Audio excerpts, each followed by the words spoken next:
Jaya Radha Madhava Kunja Bihari.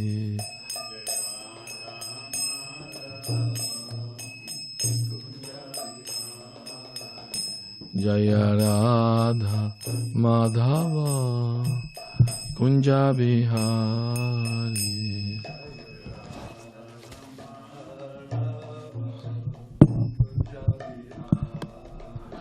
Jaya Gopijana Vallabha Girivaradhari.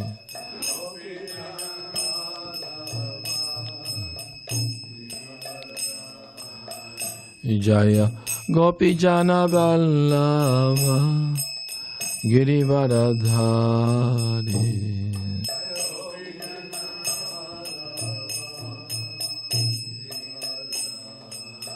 Yashodanandana Brajajana Ranjana.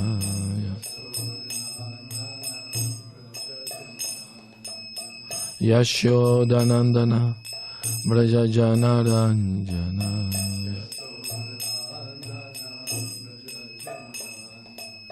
Jamunatira Vanachari.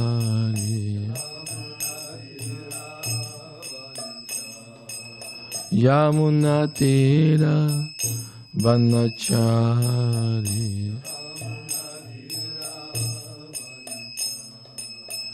Jaya Radha Madhava Kunja Bihari.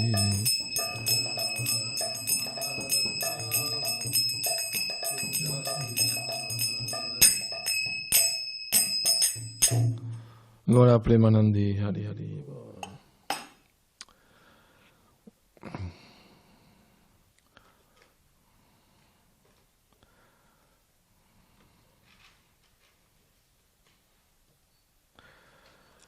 We are going to read from Srimad Bhagavatam, Canto 9, Canto, Chapter 19, Text 11 and 12. Narayanam namaskritya naram chaiva narottamam devim saraswatim vyasam tato jayamudirayet nasta prayesha vadreshu nityam bhagavata sevaya bhagavati uttamashloke Bhaktir Bhavati Naishtaki. Om Namo Bhagavate Vasudevaya. Om Namo Bhagavate Vasudevaya. Om Namo Bhagavate Vasudevaya. Sambadha Brishana Sopi. 12? They put 12? Oh, I thought it was both. Are we reading both? Okay, whatever. Well, I will read by myself the 11. Okay, I don't mind to read both.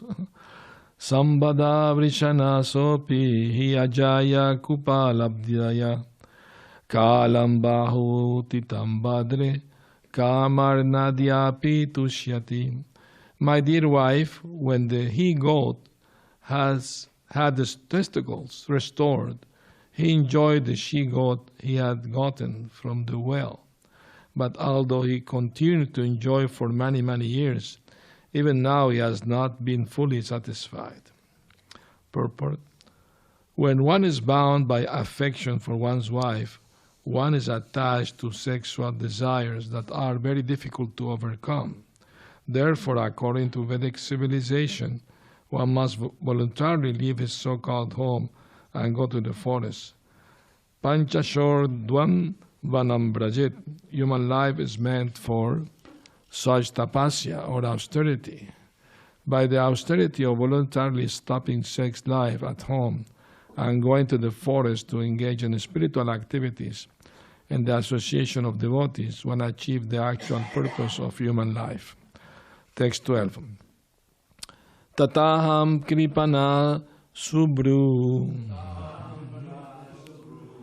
bhavatya prema yantriktaha atmanam navijanami mohitastava mayaya tataham kripana subru bhavatya prema yantritaha atmanam navijanami mohitastava mayaya.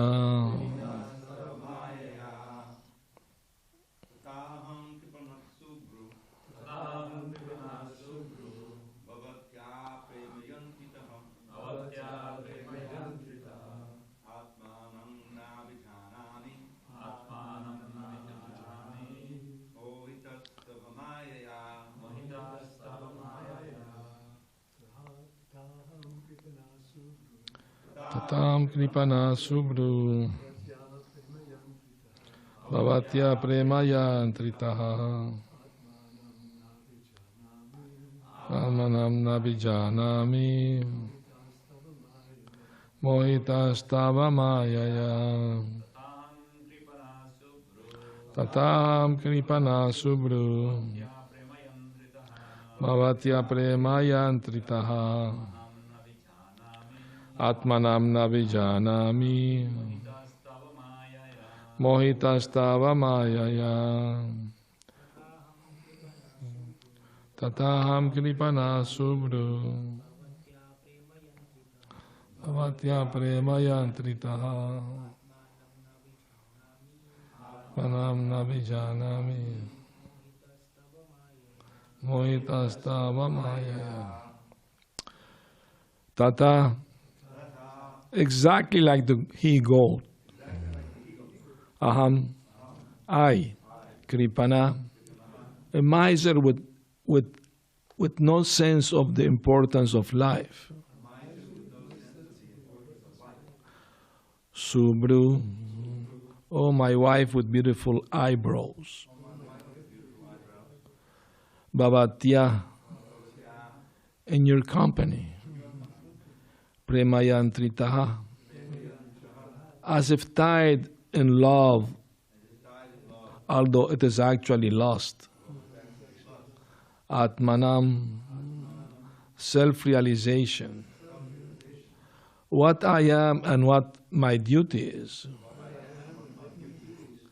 Na abhijanami. I could not realize even until now. Mohita, being bewildered. Tava, your, mayaya, by the materially attractive feature. Translation. Oh my dear wife, with beautiful eyebrows, I am exactly like that he-goat, for I am so poor in intelligence that I'm captivated by your beauty and have forgotten the real task of self-realization. Purport. If one remains a victim of the so-called beauty of his wife, his family life is nothing but a dark well. Hitvatma patam griham andakupam. Existing in such a dark well is certainly suicidal. If one wants relief from the miserable condition of material life, one must voluntarily give up his lusty relationship with his wife. Otherwise, there is no question of self-realization. Unless one is extremely advanced in spiritual consciousness, household life is nothing but a dark well in which one commits suicide. Prahlad Maharaj therefore recommended that in due time, at least after one's 50th year, one must give up household life and go to the forest. Vanam gato yadharim ashrayeta. There one there one should seek shelter at the lotus feet of Hari. Om Agyan Timirandasya Gyananjana Salakaya Chakshurum Militam Yena Tasmai Shri Gurave Namaha. I was born in the darkest of ignorance, and my spiritual master Srila Prabhupada opened my eyes with a torchlight of knowledge. I offer my humble respectful obeisances unto him. Srila Prabhupada ki jai. So this is the story of King Yayati, the way he got married to his wife was accidental, in the sense that he was a Kshatriya, he was wandering in the forest, and he heard a girl crying for help. What was her name? Sarmishta? And why she was in a well? Well, she was taking bath with her friend, her girlfriend. It was a princess, and the custom in India, and I don't know now, but before, there is a section for women to take bath. No men will go there. They take bath naked. Even the gopis did that, and Krishna stole their garments since they were praying to Katyayani, to have Krishna as their husband, to fulfill their desires. Krishna stole their garments, so they have to get out of the water naked. And since in the Vedas it said only the husband can see his wife naked, no other man should. So by seeing them naked, Krishna was accepting them as his wives. That's the idea behind this lila or pastime. But here there's a different story. Here is, they saw Lord Shiva coming toward that place in his bull, Nandi. So they run immediately out of the water to cover themselves, so Shiva will not see them naked. And in that confusion, Sharmishta put on the dress of she was going to put on the dress of the princess by mistake. And the princess became very much disturbed by it. What do you think yourself to put on my dress? She pushed her and fell in the well. So she was in the well naked, crying for help, Somebody save me, So King Yayati is a Kshatriya. He is more than willing to help those who are in need. So he went to the well and he threw a rope and pulled her up, saved her from that situation. So he saw her naked. So Sharmishta told him, since you saw me naked, now you have to marry me, because that's the Vedic, tradition. Only the husband can see the wife naked, nobody else. But he was hesitating because he was Kshatriya and she was from Brahmin family. So a Brahmin can marry Kshatriya or Vaishya women, but not the other way around, according to the Vedic tradition. So that's called, I think, pratiloma. Anyway, but finally he agreed, but what happened was, as you know the story, you must have read Bhagavatam. She asked the princess to be her maidservant, part of the arrangement for marriage, since Kshatriyas are subordinate to the Brahmins, So Sukracharya, her father, asked the king, your daughter must come be part of the entourage of my daughter's wedding. So he has to agree, he's the guru. You can't deny the guru something he wants, Anyway, but Sarmishta told King Yayati, if she approached you asking you to have a child with her, you should deny it. You should not accept.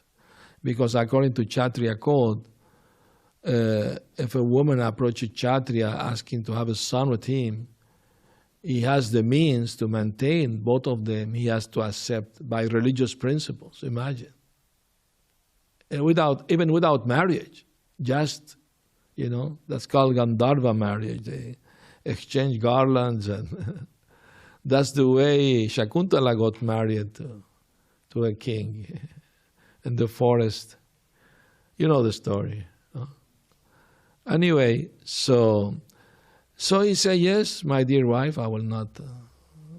But then Sharmishta did approach the king, and he was not able to deny her the desire to have a child. When Sharmishta came to know about it, she became very angry at her husband, and she went to complain to her father. So Shukracharya, he cursed his son-in-law to become old prematurely. So he became old and, full of wrinkles and white hair. Was a very old man. But then King Yayati told Shukracharya, look, you cursed me, maybe I deserve it, but the thing is, your daughter is still young, and I'm being old, I can't satisfy her desire. So, Vedic time there was no question of looking for another husband. The husband means for life. Husband-wife means, until they take vanaprastha or sannyas, whatever. No. There was no divorce or separation, anything like that. It was not possible even to contemplate the idea. It was out of question completely,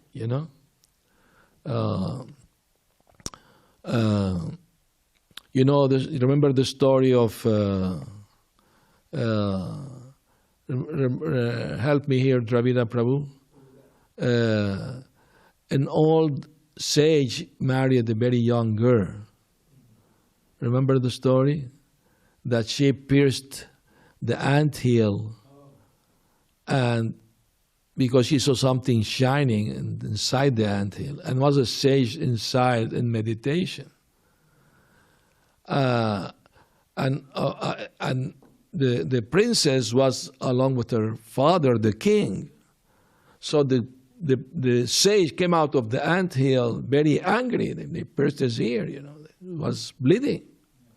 So the king, to pacify the sage, he didn't want him to curse his daughter, He was ready to curse her. So he immediately offered her hand in marriage to the sage, although he was an old man and she was young and beautiful. So the sage calmed down, accepted. Anyway, but of course, to say, wasn't compatible marriage. He was a very old man, and she was very young.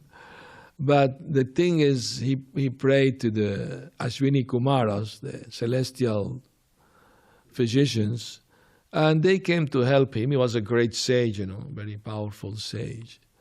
So they created a lake with some herbs and mantras and things. The three of them came inside the lake because he needed help to get even in the lake, He could not do it just by himself. He was so old.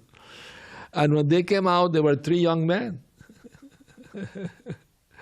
So the princess could not ascertain which one of them was her husband. So the Ashwini Kumara had to tell her, this is your husband. And when the king, her father, came to visit her after some time, he saw her hugging a young, beautiful man. And he became very, very angry at her. What is this? Unfaithful to your husband? I know he was old, but you're not supposed to be unfaithful. This is adharma. She smiled and said, "No, this is my husband, actually." So you see, Vedic times, some devotees think there was no such thing as Vedic culture. What Vedic culture means? Vedic culture means Varnashrama. There always been Varnashrama. So that's Vedic culture. Even at the time of Krishna, there was Varnashrama. So that's Vedic culture. those who follow the Vedas, follow Varnashram. Of course, there is Asura Varnashram and Daivi Varnashram. One example of Asura Varnashram is one demon, what was his name? Shishupal. He was a Vedic demon because he liked to give charity to the Brahmanas. He loved that. So that was a demon Varnashram, follower of Varnashram. But that's Asura Varnashram. Was not to satisfy Krishna. Was to increase his, his material opulence, whatever. Get some benefit, material benefit from it. Anyway, so then Shukracharya realized his mistake by cursing him to become old man. So he gave him a boon. He said, if any of your sons willingly wants to exchange his youth with your old age, then you can do it. You can recover your youthful life.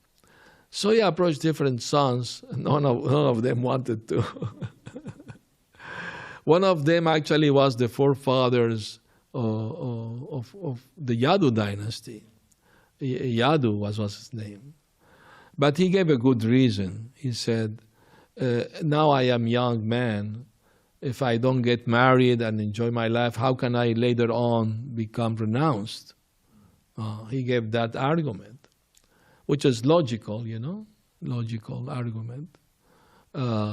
Because according to the Vedic tradition, one has to go Gurukul from the age of 5 to 25. At the age of 25, can decide to remain brahmachari or get married, and for 50 years can be married. After the age of 50 can be vanaprastha, can stay living with the wife. In previous ages was vanaprastha 25 years, from the age of 50 to 75. Then after that is sannyas at the age of 75. That was the tradition in old times. Anyway, but we see nowadays even our devotees at the age of 50 getting married. I've seen many cases like that. Well, not many, some. But that's not the best thing, to do. But anyway, Kali Yuga is full of faults, Well, what can be done? So anyway, but then he approached his youngest. But the main reason Yadu denied was not actually only what he said. The main reason was he knew that in his dynasty, Sri Krishna will appear. So he didn't want to delay Krishna's appearance. That's why he didn't accept. So that was the main reason, actually. Anyway, so Puru, the youngest son, accepted, to exchanges. He did that. And here, in the verses we just read, after many, many years of enjoying, sex life with his wife, King Yayati is coming to his senses. And he first told her a story about the he-goat that lost his testicle, got renewed. He's talking about himself, actually. He said, I'm actually that he-goat is me, actually. So, that's very interesting because naturally in the married life, after many years, one get tired of that, chewing the chewed, chewing the chewed. That's Prahlad Maharaj teaching. Punas charvita charvananam, chewing the chewed once and again. I remember when I was a boy at school. Actually, the first school I went the name of the school was Ram. In Syria, in Middle East, in Muslim country, the name of the school was Ram. Where are you going? Ram school. Where are you coming back? Ram school. So every day I have to say Ram, That was good. That's good for me, Anyway, I remember the teacher will say, Chewing gum you have to throw out. No, and nobody can chew gum in my classroom. But nobody will throw it out. They will put it under the the desk, and when the bell rings for, everybody took it out again, chewing the chew. Maybe some little sugar was left there, trying to squeeze it up,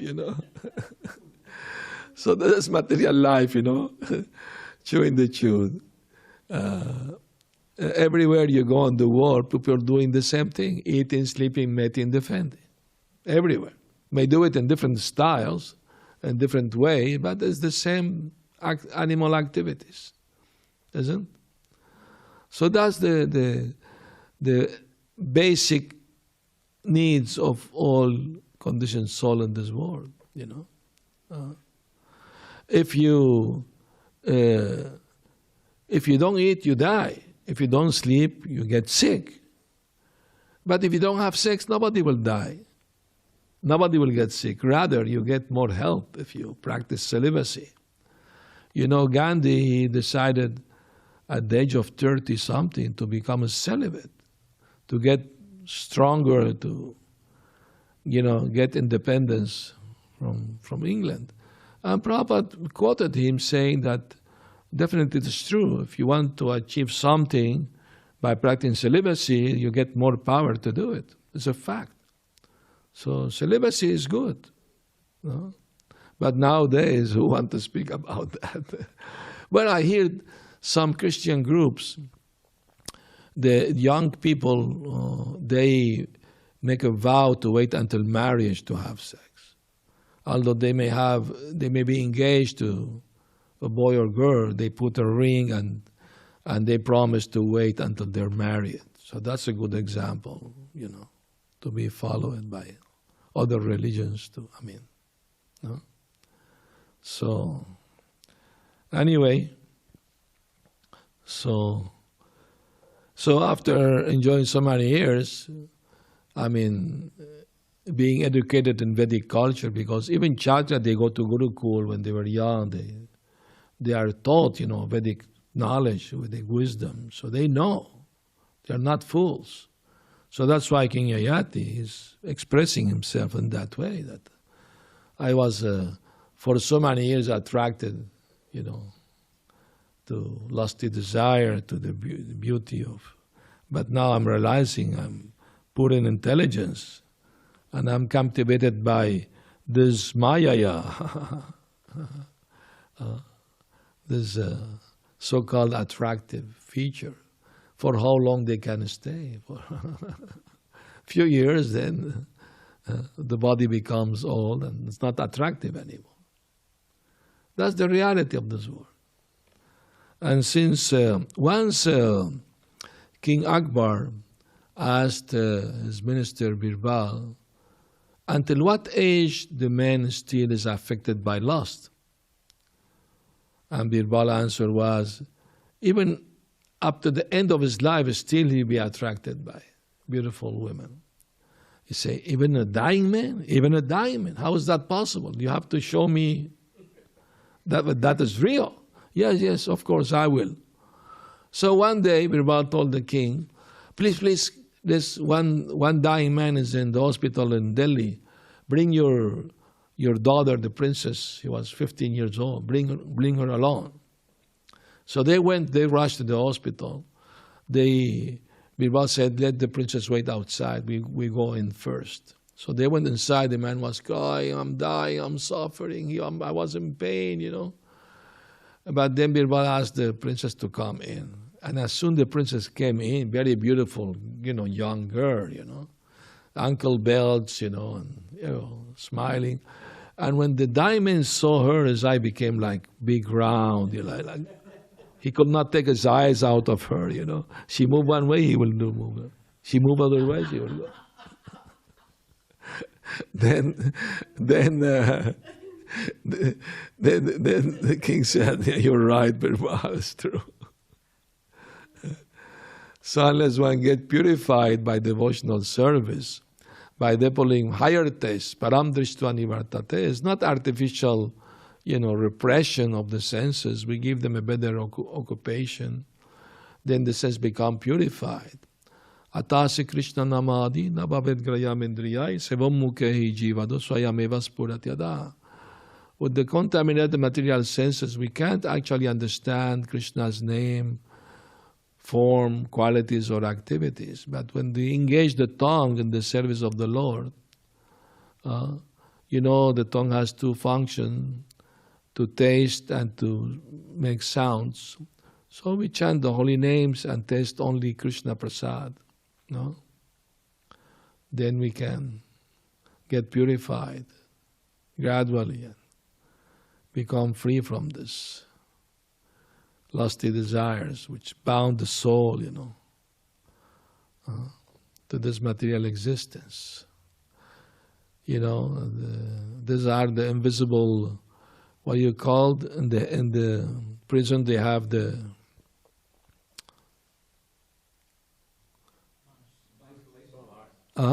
bars. Yeah, but here are invisible bars. Invisible bar. You can't see the bars, but are there. And these are the, lusty desire. Keep everybody in prison. That's the only way to get out, to get free from that. And from where all this coming, originally everything comes from Krishna. So that's called Adi Rasa. The original rasa is Madhurya Rasa. So everything is coming originally from there. But the prema when becomes kama, and in contact with the mode of passion. So we have to come to the mode of goodness. So Raja and Tama will become diminished, then increasing the goodness. Then it is possible. All right, thank you. Any comments or questions?